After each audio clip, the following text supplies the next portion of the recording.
All right, so we had our free play, training walk. Now we're on to bed. Then we'll go to reflection.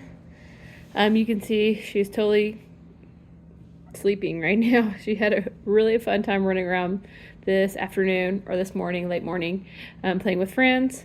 And now it's a great time. So then we went on our walk, wore out mentally, and now she's just snoozing. We've had her trying to get off of her bed when I go outside to feed the dogs. So I'm just going to video that, me going outside and giving the dog some late breakfast, and how I work with her staying on her bed even though I'm doing that. I'll watch through the windows, and then I'm also going to have Ollie, my son, help correct also if needed, if I'm like bent over getting the food or something and can't see her. Ollie, did you hear that?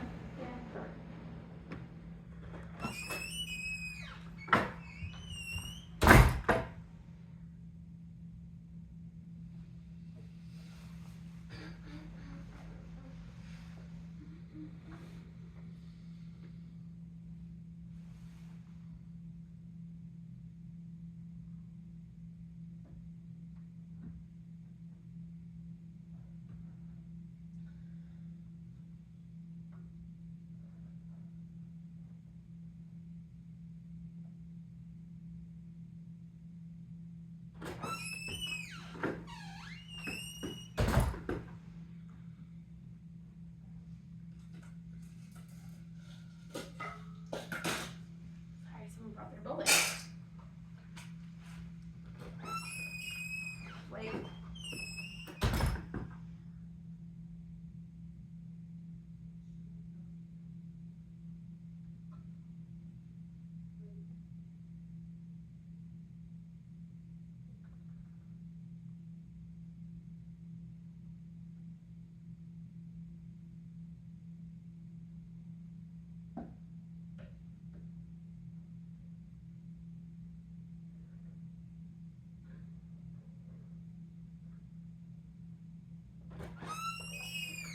She did awesome. Didn't even try to get out that time.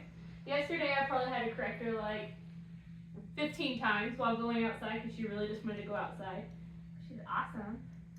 That was very good. You did awesome. Good job. All right, let's go over how to put on the transitional leash.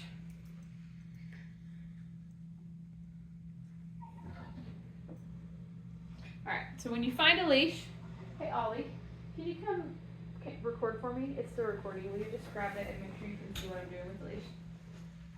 So when you find the leash, they're generally all wadded up like this, right? So I'm just gonna find my end. I have a handle at one end, and then the black part of the leash, and as I go down, I have this little keeper is what I call it. You can push the button and it moves up and down the leash. This allows the leash to only get so loose. Once it hits that keeper, it can never get looser than that. Just making sure she's gonna settle back in. Looks like she just found her comfy spot. Perfect. So that's the keeper. This O-ring is gonna go right in behind her ears, right in the middle, right here behind her ears, up high between the ears. And then I'm gonna grab this piece in front of the figure 8. As I pull that, this is gonna be the piece that goes over the nose. So this big one is going to go behind her ears. This little one is gonna go on her nose. And this little black piece is gonna get clipped to the collar as a safety.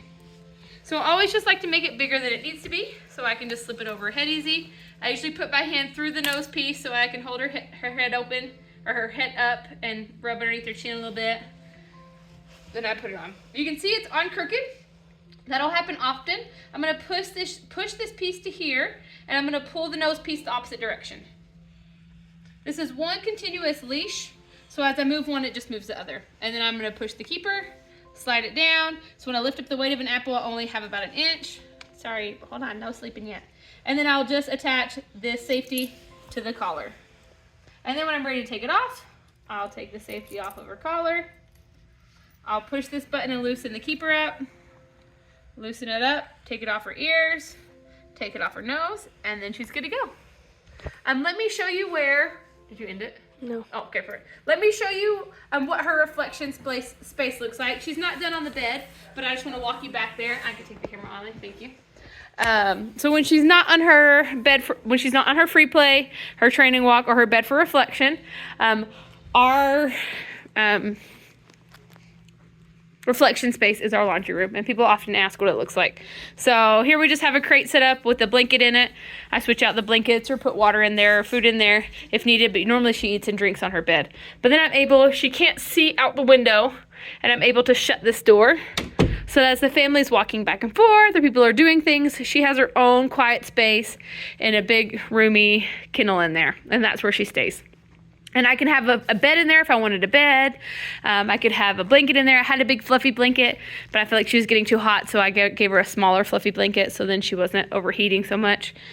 So I just kind of listened to her as to how she wants to sleep in that crate, because I want it to be comfortable for her. But we're just going to spend the next few hours chilling out here, hanging out. She's been rocking this bed training. You can see she's already starting to go back to sleep. I know I've went over it quite a few times, but I can't stress the importance of having them be on their bed while in the home as much as possible. You can still do your normal life. You just need to be able to watch her so you can correct her. And we're just creating that impulse control. So she's not trying to run and heal people. So she's not running to jump on people. She's really learning how to be calm. And then when we're on the leash, she's practicing that in that calm, cool, collected sit where I'm able to greet people and she can sit there, and she's learning. Even when we're outside and she's totally off leash and not on a bed, she's learning that she runs up and sits in front of me, and that's how she gets love, because she's learning sitting feels good, being calm feels good, and so that's what she's doing with her body, is going to that sit position because she knows that's what feels good for her. So we're just going to keep practicing this, and she's doing an awesome job.